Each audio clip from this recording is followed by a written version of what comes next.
भूपेंद्र यादव। सम्मान्य उपसभापति महोदय,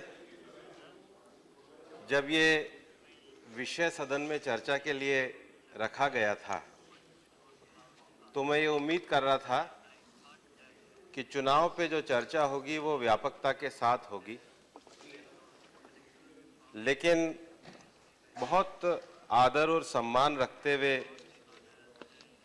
और बड़ी विनम्रता के साथ मैं कहना चाहूँगा कि हमारे नेता प्रतिपक्ष जी की बातों से ऐसा लगा जैसे कोई दर्द अभी मन में बचा हुआ है।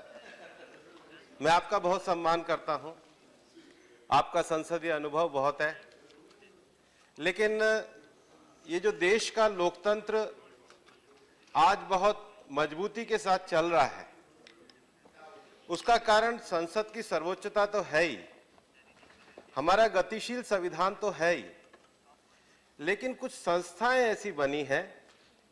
हमारे यहाँ न्यायपालिका स्वतंत्र है, हमारे यहाँ सेना गैर राजनीतिक है और हमारे यहाँ चुनाव आयोग भी निष्पक्ष है। अच्छा होता एक बार आप चुनाव आयोग की निष्पक्षता की तारीफ करते, और अच्छा होता ये सदन जिससे जब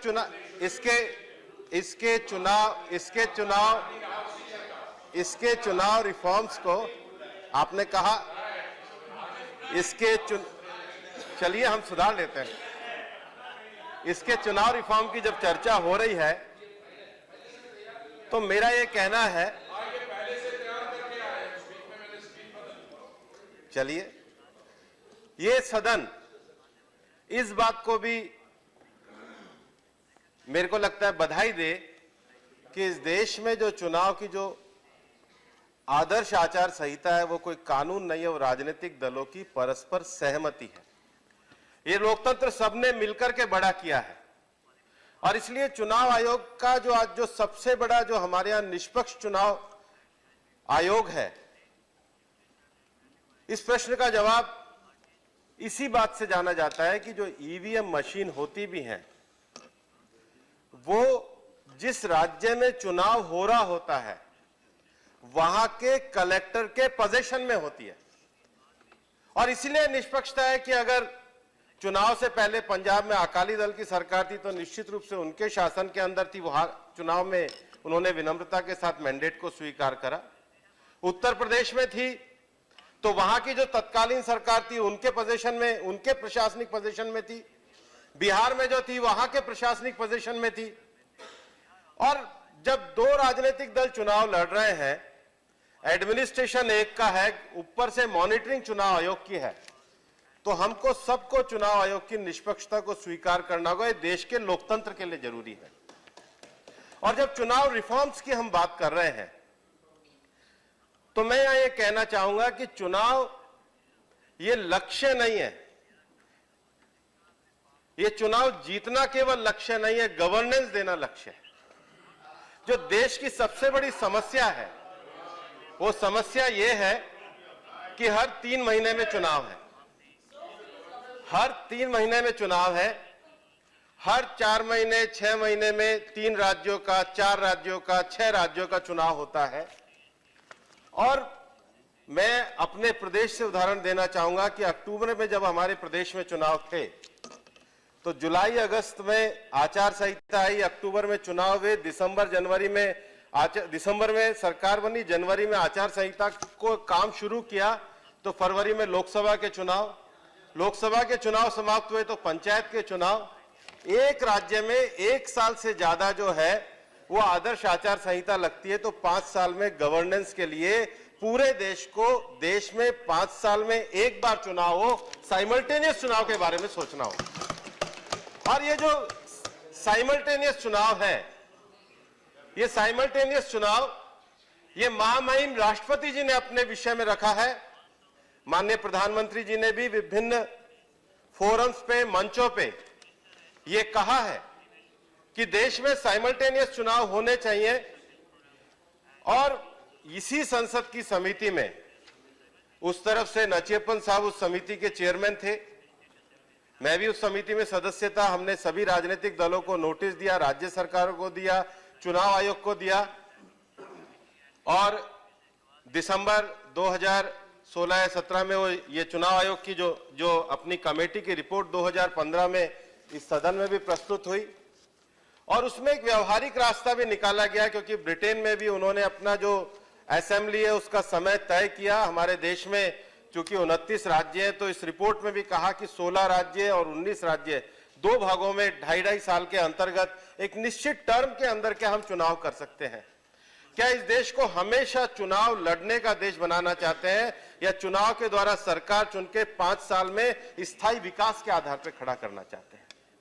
और जब 5 साल में साइमल्टेनियस चुनाव इस देश में होंगे, उसका सबसे बड़ा लाभ होगा कि राजनीतिक दलों के खर्चे में भी बचत आएगी और राजनीतिक दलों के खर्चे में सादगी होना यह आवश्यक है।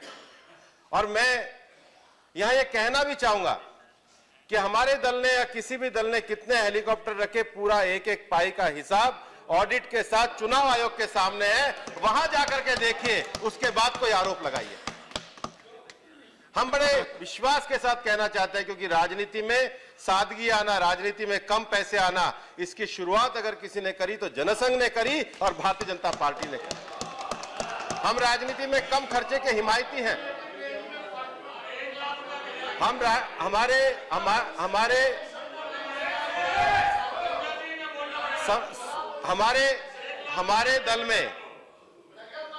हमारे दल में हमें इस बात पे गर्व है, आज भी हमारे दल में ऐसे लोग हैं जिन्होंने बिना कोई पद लिए केवल राजनीति के द्वारा सुधार करना है, इसके लिए जीवन दिया है। केवल संस्थानों में सुधार करने से, केवल कुछ कानून बना देने से नहीं होगा। जब तक राजनीतिक दलों के अंदर लोकतंत्र नहीं आएगा, तब तक देश की कोई प्रक्रिया नहीं सुधर सकती। उस लोकतंत्र को हमको राजनीतिक दलों के अंदर भी खड़ा करना होगा। चुनाव प्रक्रिया कोई ऐसी सीमित प्रक्रिया नहीं है। हम अपने दलों का निर्धारण किस प्रकार से करते हैं, क्या हम अपने दलों को लोकतांत्रिक बनाएंगे, तब देश को भी बढ़िया लोकतंत्र बनाने में बढ़िया योगदान दे सकेंगे।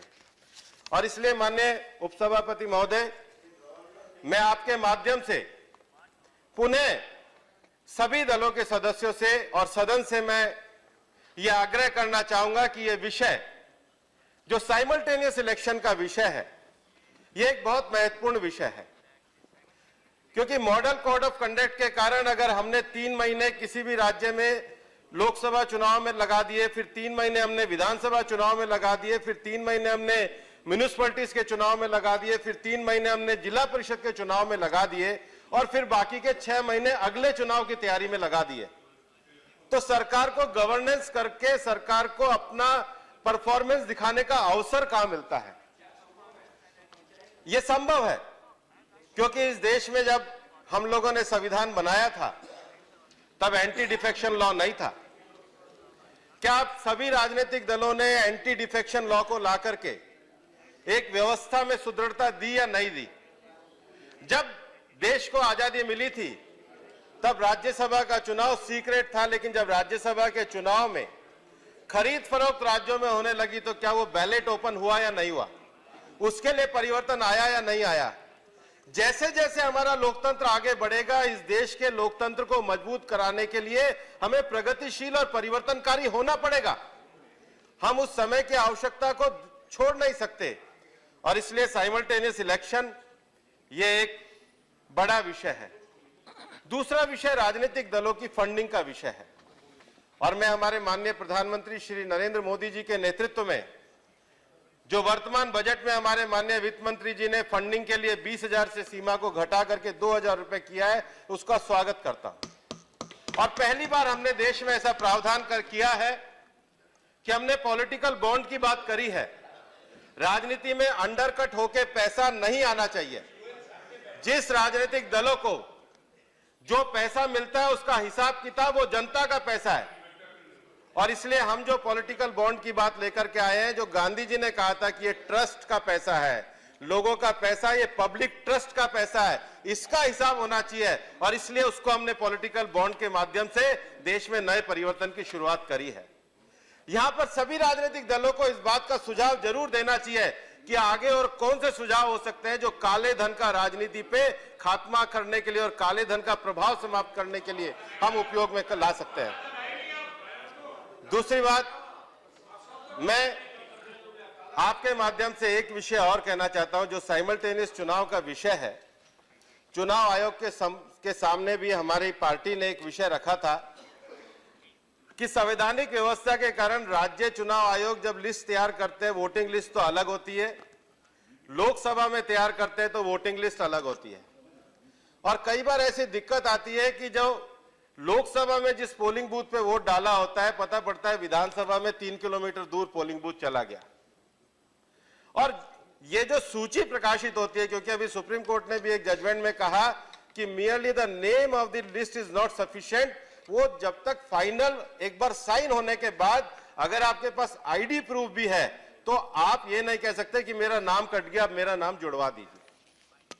तो क्यों नहीं हम उस संवैधानिक संशोधन को करके सारी वोटिंग लिस्ट जो मतदाता सूची है वो एक ही रखें। एक व्यक्ति के पास परमानेंट एक नंबर होना चाहिए कि ये मेरा मतदाता नंबर है।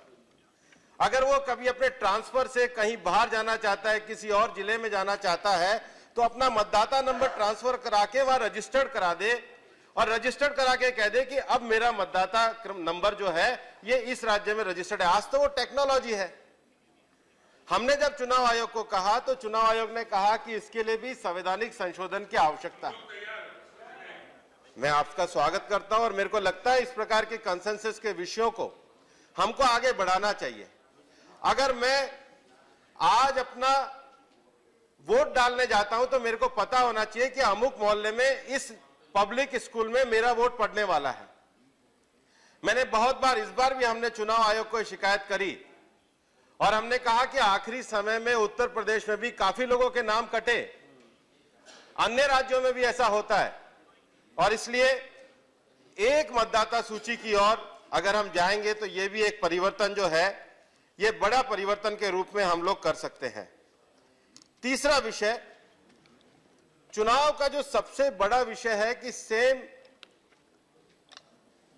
लेवल प्लेइंग फील्ड जो है, जो हम कहते हैं कि सबको सेम मिलना चाहिए, ये बात सच है। सबको अपने विचारों को रखने के लिए, अपने विषयों को रखने के लिए, अपने राजनीतिक दलों की मान्यताओं को रखने के लिए समान अवसर मिलना चाहिए। किसी के पास ज्यादा पैसा हो, किसी के पास कम पैसा हो, इस पे नियंत्रण होना चाहिए। लेकिन एक और दूसरा विषय है जिसको सब लोगों को बड़े मन के साथ स्वीकार करना चाहिए कि ये देश उत्सव प्रिय देश है, ये देश मेलों का देश है, ये देश त्योहारों का देश है। चुनाव तो ऐसा बना दिया है जैसे चुनाव ना हो रहा हो, कोई एकदम कोई सूखा आ गया हो, कहीं लगता ही नहीं है।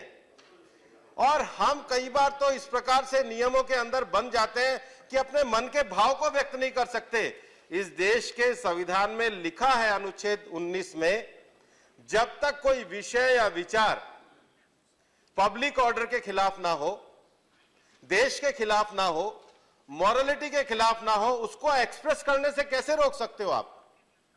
और कोई अगर एक निर्दलीय उम्मीदवार है, वो अगर मान लीजिए बहुत सारे ढोल बजा के अपना प्रचार करना चाहता है तो वो तो परमिशन लेने में उसका समय चला जाता है।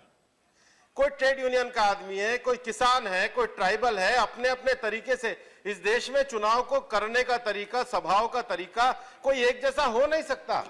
पहाड़ी भागों में चुनाव प्रचार का तरीका अलग है, मैदानी भाग में तरीका अलग है, दक्षिण में तरीका अलग है, सबकी अपनी परंपराएं हैं। हम अपनी परंपराओं को जब चुनाव के साथ जोड़ेंगे तो लोगों को ज्यादा से ज्यादा मतदान करने के लिए हम प्रेरित करेंगे। और इसलिए अगर अपने नेता के लिए, अपनी पार्टी के लिए, अपने विचार के लिए कोई स्वतंत्र और अभिव्यक्ति के रूप में आना चाहता है तो हमें कुल मिलाकर चुनाव आयोग को सुझाव देना चाहिए कि हमारे चुनाव में जो हमारे देश की मूल परंपरा है, सामाजिक परंपरा है, जब तक सामाजिक परंपराओं को हम अपने लोकतंत्र के साथ नहीं जोड़ेंगे, हम इस लोकतंत्र को लोगों के दिलों में नहीं बसा सकते। एक ट्राइबल को लगना चाहिए कि मैं अपनी परंपरा के साथ अगर त्योहार मनाकर अगर सभा करता हूं तो उसको उसमें आपत्ति क्यों होनी चाहिए। बहुत ज्यादा परमिशन के चक्कर में हम कई बार चुनाव में से उत्सव प्रियता के विषय को हटाते हैं। और आजकल जो सोशल मीडिया है उसका एक जो दुष्परिणाम है कि हम संवेदनशील समाज होने की जगह प्रतिक्रियावादी समाज हो रहे हैं, तुरंत प्रतिक्रिया है। और इसलिए हम लोगों को चुनाव के समय करते समय मॉडल कोड ऑफ कंडक्ट को रखते समय सेम लेवल प्लेइंग फील्ड को हमें खड़ा करना पड़ेगा।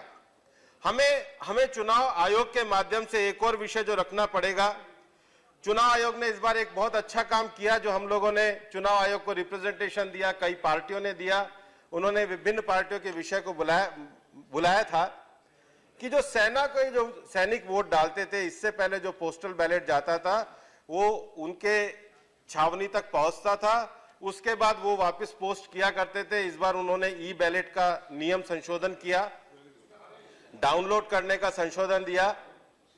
लेकिन हम लोगों को भविष्य में आने वाले समय में जितनी टेक्नोलॉजिकल क्रांति आ रही है, ई बैलेट की तरफ हमको आगे बढ़ना पड़ेगा। हम लोगों को ज्यादा से ज्यादा लोग वोट डाल सके, इसके लिए माहौल को खड़ा करना पड़ेगा। और चुनाव के समय में जो फिजूल खर्ची है, उस फिजूल खर्ची को रोके, लेकिन लोगों के मन में उमंग और उत्साह का ज्यादा से ज्यादा भाग लेने का अवसर मिले, ऐसा अवसर प्रदान करना पड़ेगा। और इसलिए मैं आपके माध्यम से एक विषय पुनः दोहराना चाहूंगा कि ये देश, जैसा कि महामहिम राष्ट्रपति जी ने कहा है और जैसा माननीय प्रधानमंत्री जी ने भी सभी राजनीतिक दलों से आह्वान किया है, हम लोगों को एक चुनाव की उस पद्धति की ओर आगे जाना पड़ेगा जिसमें यह देश केवल 24 घंटे चुनाव का देश ना रहे। चुनाव एक बार हो और उसके बाद 5 साल तक हम लोग गवर्नेंस के रास्ते पे अच्छा बढ़े। केवल चुनाव जीतना ये राजनीतिक दलों का लक्ष्य ना बने। चुनाव जीतने के बाद मैंडेट को 5 साल में लागू करके लोगों की सेवा करने, ये लोकतंत्र का उद्देश्य बने। इस पर सहमति की ओर हम बढ़ेंगे। माननीय महोदय, बहुत बहुत धन्यवाद।